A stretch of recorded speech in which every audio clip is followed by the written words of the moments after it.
So for our latest community impact episode of the podcast, I am here with Sister Maryalice, who is the president and CEO of St. Joseph Center. Sister, thank you for being here today. Mike, I appreciate it so much. I know you have a real interest in the work of St. Joseph Center, so I'm delighted to be able to talk with you more about that today. Yeah, so why don't you tell listeners, I think one thing that we realized as a firm going around the table on having this be something we thought was important to support was that it seems like everybody's got their own connection, right?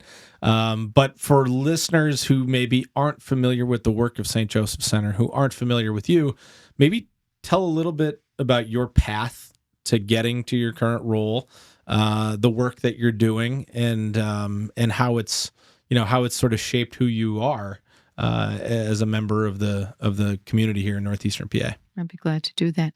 So I did grow up in the Scranton area. I'm from Southside. My parents, Mary Ann and Jerry Jacquinot, raised us to be very community-minded, very active in the church, and that included St. Joseph Center. So both of my parents volunteered. In fact, my father's work was in construction, and so on many occasions he was involved in renovation of different facilities at St. Joseph Center. Today, my brother is a contractor, and he has done work for St. Joseph Center. So it's a bit of a family affair, and I think you could share that from your own background. But very committed to the community. Even before I became an IHM sister, I had the opportunity to volunteer with the auxiliary. I was involved with the summer festival when I was a member of the Junior League of Scranton.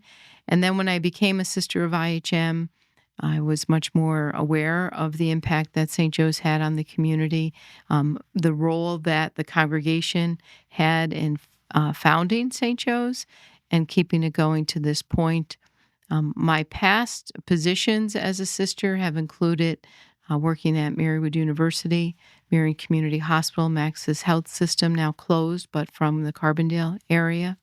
And also, for a brief stint, I was director of Friends of the Poor and would have stayed there longer, but this opportunity and need came for St. Joe's to have a leader in 2010. Wow. So time flies when you're having fun, huh? It certainly does. It certainly does. Our connection to St. Joe's is fairly new as a firm, but I think goes back a ways in terms of the individuals who work at Alliance. So, Bridget McDonough is on the auxiliary board now. The auxiliary board, yes. And Bridget being who she is, she's gotten Jude very involved. Yes. But Perry Rose and Annette have been involved forever. And I think, that goes for other members of the team as well. But for me, I've known St. Joe's since I was 3 years old. My cousin Anthony was there, and my Uncle Ron has had a tournament in his honor that's going, well over 30 years at this point, which is something I just, as I get older, the more I appreciate how hard that is to do.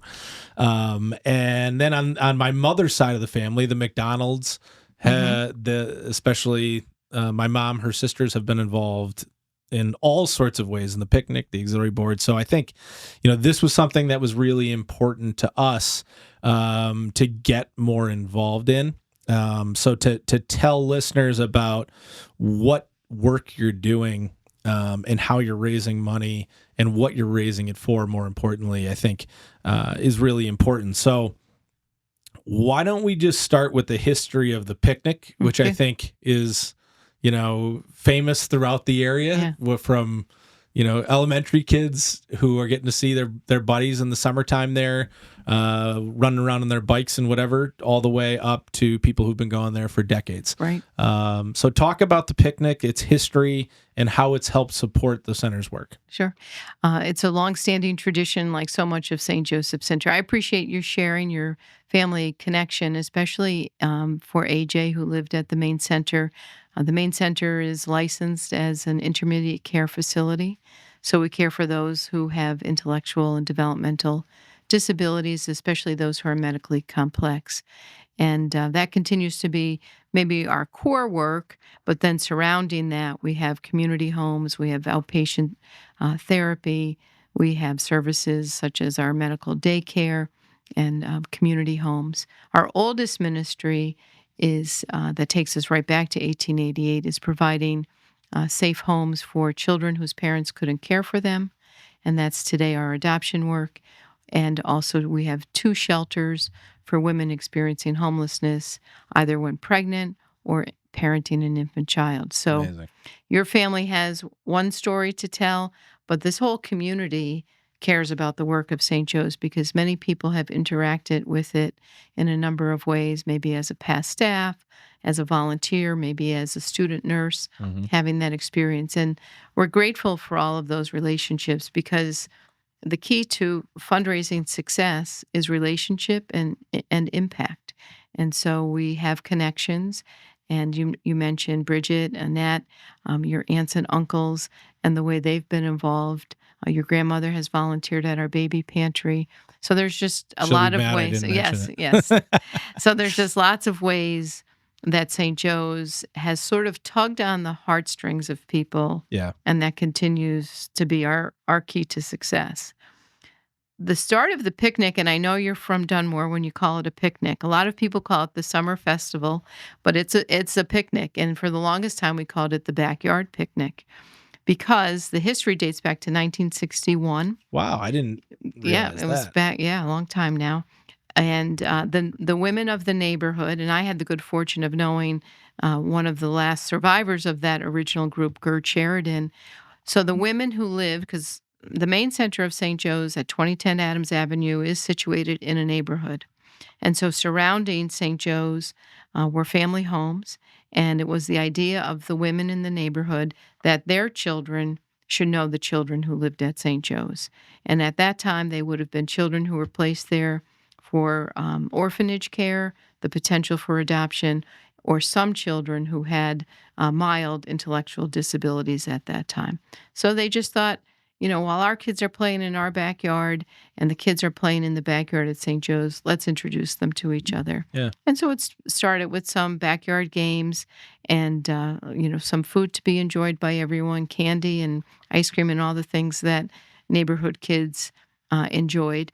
And then the realization was there was the potential for it to grow, for it to begin to raise money for the mission. So since I have grown up, the size and scope of the event itself Yes. has been very fun to watch. Mhm.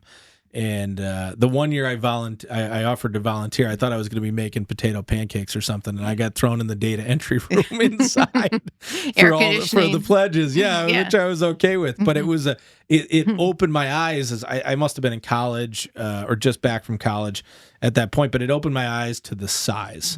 Mhm. So talk about how it's grown from a bunch of neighbors getting together Mhm. to a telethon, and then what we had the pleasure to do together, Right.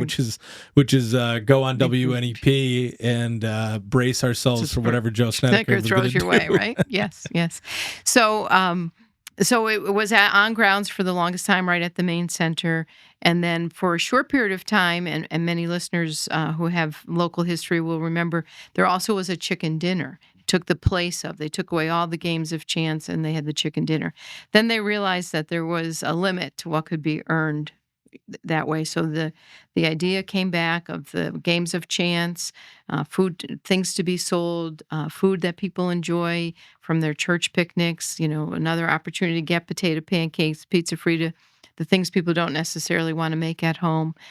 So it was on grounds for the longest time, meaning the main center, and then actually WVIA did a telethon, just walking around talking with people. But when WNEP got involved in the 1980s, early 1980s, that really brought in many more people to become aware of the mission of St. Joe's and then also of the summer festival. So it was held at the main center until it grew to be too big. And then we were fortunate in our proximity and our relationship with Marywood University that we could move to their campus.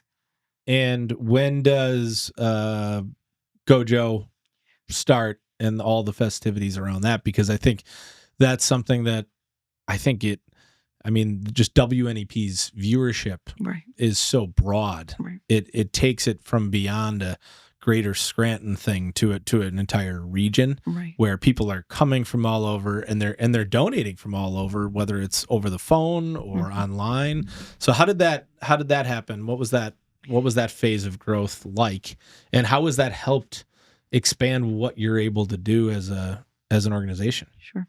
So WNEP was doing the telethon 2 nights, 2 to 3 hours a night, telling the story of St. Joe's to their viewership. But it's summer and it's evenings, and so not everyone's watching television. Joe Snedeker, the WNEP meteorologist now who does the mornings, was a school teacher in the 1990s at Carbondale area, and he was picking up a summer shift, weekend shift at WNEP as a meteorologist. Joe was um, a new dad and really, I think, affected by seeing the work of St. Joseph Center and feeling a great sense of gratitude for his healthy children. He went to WNEP management. He's always busting on management, but he went to management and offered to do his part. What can I do for the telethon? He didn't have that much of a following at that point. So they said, whatever you do, you use your own PTO, you raise what you can raise. Good luck. And he did. And he started a tradition now that's 28 years old. Wow. And it's grown as his popularity has grown. And people Alliance have contributed as corporate sponsors, as well as when we go into smaller towns where people are there with checks from various organizations within their town. That's amazing. People's personal fundraising. So 28 years. The route has gone within northeastern and central Pennsylvania, his bike route. He's also left the area. I think one of his first big rides, he rode from the station to Atlantic City. He took his bike, he rode his bike to North Carolina. He went from Lake Placid back to Scranton. So he's done a number of things over the years. He's like Forrest Gump yes, with a bike. Exactly. Yeah, you just can go, just go. keep going. Yes. And how does that what are the rough amounts, if you know, that have been raised? Like, is there a target that you're aiming for with the picnic and then the Gojo, and how can that capital be used to help the great work that you're doing, especially in an environment where I think for Alliance we've talked a lot about making sure, to use your word, we're having an impact with where we're giving versus there's no shortage of great causes. Right. And I think, there may be more than ever between social media and the events that you see on come up on your calendars. But that's a challenge for organizations like you to keep it going, to keep growing, because the need and the costs, they're going up too. Sure. So yeah, over these years, whether you take the look since 1961 or take a look in the last 28 or 35 years of the WNEP telethon, the work of St. Joe's has also expanded. In particular, what I would simply describe it, the main center, most services being done at one address with people who were living there. What has happened is St. Joe's without walls. I'm always reminded that one of my predecessors, Sister Mary and Denise, talked about that. So really going out and expanding. And our goal, I would say, is that our services are specific to the person we're caring for. So not everyone needs the same level of care. Not everyone needs 24-hour nursing care. Many people do. Many of the people that we support do. And so we strive to provide that in the best way possible. But in these last several years, we've had the addition of community homes where people could live in a more typical setting in a neighborhood, not in something that appears more like a long-term care facility or a hospital or something like that. So we have more group homes. We've added 21 years ago now, we added the mother-infant location where a mother lives with an infant child and they're both experiencing homelessness. We've also added our Trinity 10 years ago, our medical daycare. It's licensed by Pennsylvania Department of Health. We have 60 children enrolled and a waiting list. And our most recent service is that we added Blessings, a children's learning center, a daycare option for our staff. So that's been one of our strategies for recruitment and retention, is to add a daycare, and we were able to do that. So the fundraising dollars that the auxiliary raises through the summer festival, which includes Gojo and the WNEP Telethon, as well as the other things the auxiliary does throughout the year, an auction, night at the races, chicken dinner. They're so busy. They're such a dedicated group of people. I mean, they Yeah. just should turn over their calendars to us because we just fill it up. And I should mention too, there are a number of our clients who are huge supporters of your organization too, both with dollars and donations, but also just the time, to manage all of these events that are so important, have become almost institutions themselves, where people expect night at the races and the pantry and all of the other things that you're doing. Yeah, we do rely on volunteers, and we're fortunate to have longstanding dedicated ones and first timers. Because some organizations have a committed group, but they don't always look at that succession planning. Yeah. And so you need to keep bringing in new people, young people. Some may not stick around for a long time, and others, it becomes their passion. So you definitely need that blend. You need the mentor level volunteer, and continue to pull in new people. So let's just give a plug right now. I think so I moved home to the area. It'll be 5 years ago, which is insane. Mm-hmm. I think during COVID though, and during that time and since, a lot of people, who were young professionals living in bigger cities, saw the benefit of moving home. And now they've settled in, they put their roots back down. And a lot of the question is like, I want to get involved. Where do I start? Do I join a board? Do I volunteer? So how can people who are interested in plugging into this, the St. Joe's community, how can they get involved? Not only for the picnic, but in general, where can they find you? Where can they start that conversation? Sure. A great way is through attending the summer festival.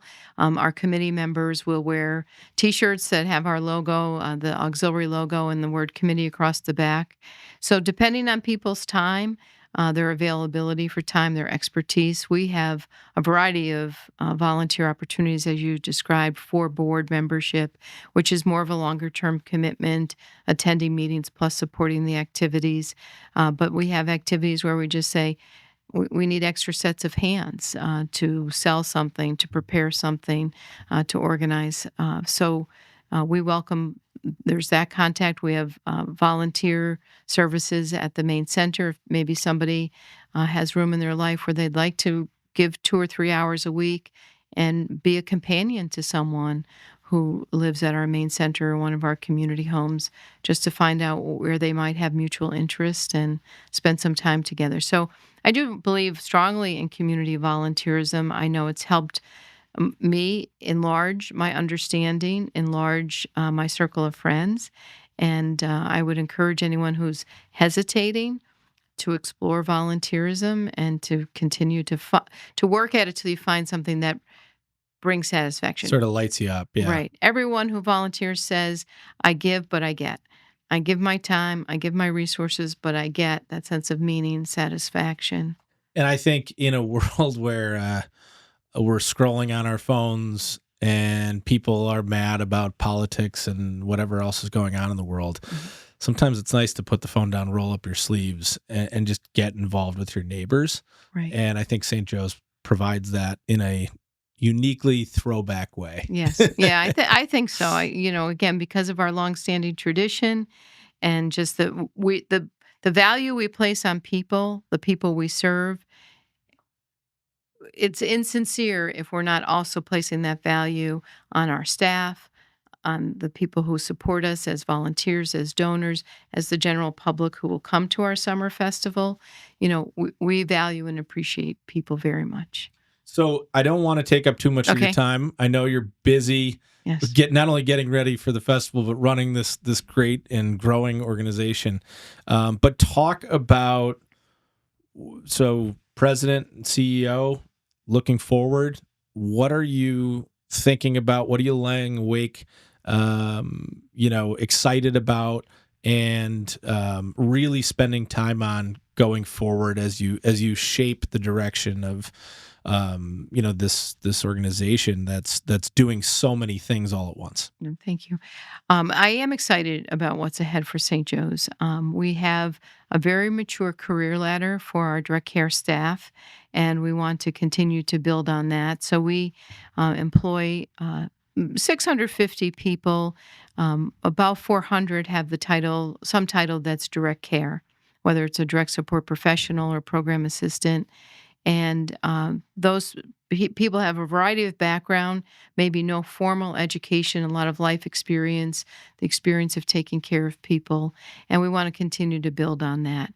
And to the level that they're of high quality, then our services are of even greater quality. Yeah. So that's a really important piece for me. A lot of times in program development, you think about the facilities, and we spend a lot of auxiliary fundraising on facilities, on improvements, you know, putting a new kitchen in a group home, replacing the ceiling or a roof rather, paving parking lots. That's what we use a lot of the fundraising dollars for because it's a necessity and it helps us to afford to do that. But what really matters is building what happens within the facilities, and that's really having high quality staff. And we always have dreams. There are increasing need to diversify the opportunities for residential support.